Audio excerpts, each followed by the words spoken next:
Welcome to First Bite, our Detroit Lions midweek podcast. Back here 1 week away from the NFL draft, which means this is the last First Bite episode before the NFL draft. My name is Jeremy Reisman. I am the editor-in-chief over at Pride of Detroit. You can find me at Detroit Online on Twitter. With me, as always, as my co-host for First Bite, senior editor of Pride of Detroit. I think that's the site name. At Ryan_POD on Twitter. Ryan is here. Ryan Matthews. Jeremy, you are here. I am here, but we need to introduce the third man that I'm most excited to have on the show today. And please read his title as I wrote it in the outline. I absolutely will. It's become a bit of a tradition to have this guy on right before the NFL draft. Sometimes he even drops in on our live show. He is the former data analyst for Pro Football Focus, the former COO of FTN Data, and the current co-president of the Malik Willis fan club. Brett Whitefield is here. Brett, how we doing, buddy? Dude, this is the fourth year in a row that we're getting together the Thursday before the draft. It's definitely like a home to me. I'm very excited to be here. Hey, I love it. Yeah, and I know Ryan is super excited because of that last point. And I think that's where we start the conversation. So I'm just going to kind of kick back, and I'm going to let you two wax poetic about Malik Willis. Go ahead, Ryan. Well, I mean, you've heard me do it quite enough. So like, let's just catch everybody up to speed, right? I mean, the Lions bring in Malik Willis for a top 30 visit this week. They bring him in on Tuesday, if I'm correct. Yes, maybe that's right. Yep. And then they bring in Kenny Pickett the very next day. We can set that to the side for right now, though. Like, I want to know, Brett, like, do you think this is due diligence, as Brad Holmes mentioned? Or do you think that this is a sign that they're actually entertaining the thought of drafting a quarterback at 2? And a loaded question on top of that, why should it be Malik Willis? Well, man, like, I can't say that I can get to the mind of Brad Holmes and know exactly what he's thinking, but they would be silly not to be seriously considering this. So whether it's due diligence or not, that due diligence should lead them to the thought process of, man, we really should consider this guy. Now, whether, he's 100% the guy to take, or maybe there's 2 or 3 guys they're interested in, I don't know. But I feel like they should definitely be there where they're really considering, hey man, this may be the guy of the future for us, and we want to take him. Yeah, to jump into your question, like, why Malik Willis? Why not Malik Willis? And I have to credit you, Ryan, too, because I think early in the process I was on a little bit more on Sam Howell, and I don't know if it was DMs or open spiel, but you gotta watch more Malik Willis. I dove in, immediately fell in love with the guy. But the real question is, what can't Malik Willis do? And I haven't heard anybody answer that question yet. There's some things he needs coaching for, but there's not a single football thing he cannot do right now. And there isn't a player in this draft that can turn around this franchise quicker than Malik Willis if he hits his potential. Okay, well let's jump in with, I guess, some of the perceived criticisms of him, and I know you might feel a little differently. The main one being that he's too raw. He didn't go through enough progressions at Liberty because they didn't ask him to, and when he had to go through some progressions, he struggled with it. So he's gonna take a year or maybe even 2 years to develop. Tell me why that is wrong. Okay, so right off the bat, I think a lot of times we play this game where a prospect has to be clean, completely clean, no flaws in order to consider him at 2. I'm not saying Malik Willis doesn't have flaws. He doesn't have some warts. Every prospect does. What Malik Willis does well is unteachable. This idea that he can't get through progressions, I'm not really sure where that came from. I think people that say that, they're not really considering all the circumstances with Malik Willis and Liberty University and the guys he's playing with on a down in, down out basis. There's not a single player on that offense that will be playing on Sundays in the NFL. You can't say that for any other quarterback prospect the last, 15 years. So with that said, what comes with playing with that kind of supporting cast? Well, Malik Willis was under pressure on 120 something dropbacks of his 480. I'm sorry, quick pressure in 2.5 seconds or less. So we're talking about getting through progressions. It's impossible to get through progressions when you have a guy immediately in your face.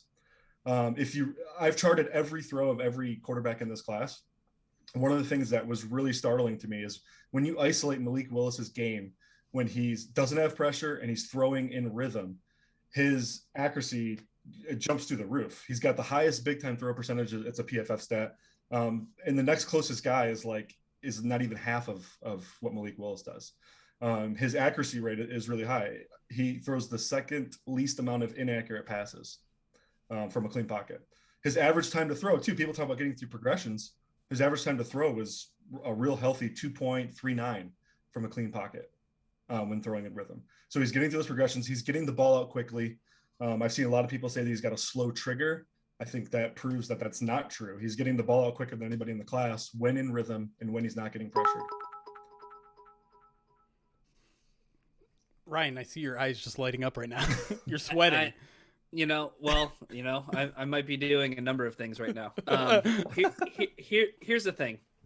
And excuse me, because I am a little bit under the weather, and it's not just because I'm hot and bothered because of all this Malik Willis talk, but I'm most intrigued by what you said earlier, right? Like going into the pre-draft process, you were a little bit higher on Sam Howell. And I think what has happened since you've done your deep dive on Malik Willis is he's maybe rose up the ranks.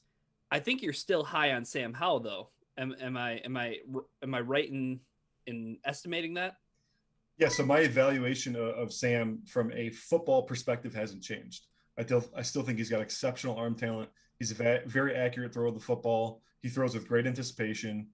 A lot of, I guess, my recent criticism of Sam is when I got exposure to both of them at the Senior Bowl, I just saw the intangibles that Malik Willis have pop. He's clearly a natural born leader. He's a guy everyone wants to be around. I mean, everyone saw the pro day, right? I mean, the dude's just out there having fun. Every single person I've talked to that knows him personally just dotes on the guy. He's an incredible human being. Sam, I don't want to say things Sam can't do. I don't know Sam personally, but people I've talked to, he has the nickname Sleepy Sam.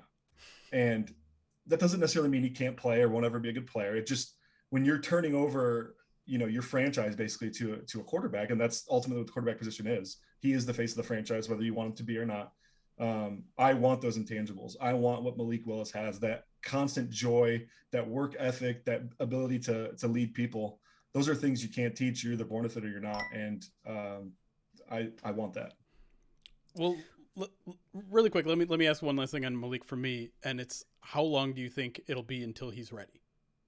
Because some people, I mean, most people think it's going to be at least a year, and Lions are in a position where that's fine. They have Jared Goff there for a year. Sure. Some people argue that it's even 2 years. I've heard that you think, not that he's going to be ready day one or anything like that, but in terms of how far away he is maybe compared to a normal quarterback prospect, maybe not as far away as some people think. Yeah, I don't think he's that far away. I think he's a better prospect than Trey Lance was a year ago. Trey Lance sat the whole year, but he did get some reps this season. It's impossible to say when a guy will be ready, right? Like, we're not the coaches. We don't really know, but I do know what I just told you based on like his performance from a clean pocket. I really do think if you give this guy a more stable environment than he had at Liberty University, like there wasn't a single game, I can't stress this enough, where they weren't outmatched. It's a very bad football program. It's on the come up, largely in part because of Malik, but I can't stress that enough. Like literally outmatched every single game. And when he got that stable environment, he performed incredibly well. Coming to the Lions, like you said, they've got Goff ahead of him already to kind of bring him up slowly, but he's got that offensive line. They've obviously added some weapons on offense. They're probably going to add more next Thursday, Friday. Potentially Debo, who knows? But I think the environment here will be the most stable environment Malik has ever had to play in. And we already know what he can do out of structure. So it's a matter of, can we get this guy in structure more? And I think he could thrive. I love the situation though. I love that they don't have to force the hand. They can kind of bring him along slowly. The other reality too is like, what is the end goal? Like, is putting Malik out there for 8 games next year, even if he goes 0-8, what is that? Like, we're not trying to win next year anyways. So it's like, get the guy experience, get him developed. Sometimes trial by fire is the best way. And the last thing that I want to kind of punctuate this conversation with is the concern about taking him at 2, right? And I think that through the pre-draft process, we've seen the mock drafts of too early at 2, but hey, the Carolina Panthers can take him at 6, or the Seattle Seahawks can take him at 9, and that's a great pick. Yeah. Is that simply just people wanting to eat their cake and have it too, or is it something to really look at the top of this draft class? And I know Jeremy wants to get into the edge rushers and some of these other positions, Sure. but for a guy like Malik who has this perceived question mark and potentially very low floor, like, is that the concern, that taking a guy at 2 ties him to Brad Holmes in a way that it could really, it could undermine all of this good that they've done so far in this first year and a half? Yeah, I think a lot of people that say he's not worth it too, I think a lot of it is that they were conditioned to believe there wasn't a quarterback in this class worth taking. That's been the narrative for a long time. So part of my draft Malik Willis plan, there's 3 main reasons why. One is what he can do on the field. I've already covered that a little bit. He's clearly amazing. Even like, I know I talked about how often he was under pressure. A stat that blows my mind is when he was under pressure last year, he accounted for 70 first downs or touchdowns while under pressure. So he took 70 plays that have a negative connotation attached from the defense, pressuring the offense, and he turned that into 70 first downs or touchdowns. Like, that is mind blowing. The next closest guy in the class was under 50. I went back and I looked at all of the guys last year. That number dwarfs all of them as well. So what he can do on the field is crazy. The second part is people can act like they know what the QB class next year looks like. We don't actually know. Coming into this season, everyone thought it was Howell and Rattler, locks, 1-2 picks. They both had, one had a bad season, one had a mediocre season, and now Howell might not even go in the first round. Rattler is now in his second transfer or something. Like, it's pretty crazy how fast things change. So we don't honestly know what the QB class looks like next year. So we've seen some promising things from Stroud and Levis and Young, but it doesn't mean anything right now. They have to perform next year. They have to take the next step. Because the reality is, once you get into the draft process, that's when the magnifying glasses come out. That's when we pick apart your game. Right now, Young and Stroud look like amazing prospects, but no one's actually dove in that hard on them. The third prong here is there's currently 5 teams, I think, with 2 first-round picks next year, maybe 4. Anyways, all but maybe one of them, you could argue, have a chance to finish with a worse record than the Lions. So they're going to be at a tremendous disadvantage already because they're going to have higher picks and they're going to have more than 1 pick. So where are they getting that quarterback from next year? So to answer your question, Ryan, if the Lions think that he's the guy, I don't care if it's 2. I don't care if they bump up to 1 to take him. They got to get Malik Willis if they believe that he can be the guy. If they don't, then they can pass, and I'll live with it. You had me until you said trade up to 1, but otherwise, sound. I don't seriously want that. I'm just pointing out that you do. Yeah. It doesn't matter if it's 2, 7, 9. If he's the guy, you take him.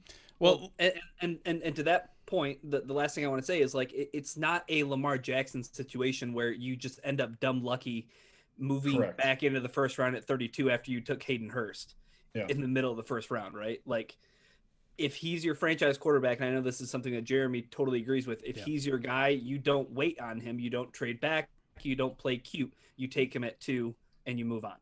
Because quarterback is that important. Yep. Right. This isn't like I said, if Malik hits his ceiling, actually, even if he hits like 70% of his ceiling in Detroit, that does more for the franchise than if Aiden Hutchinson becomes a Hall of Famer.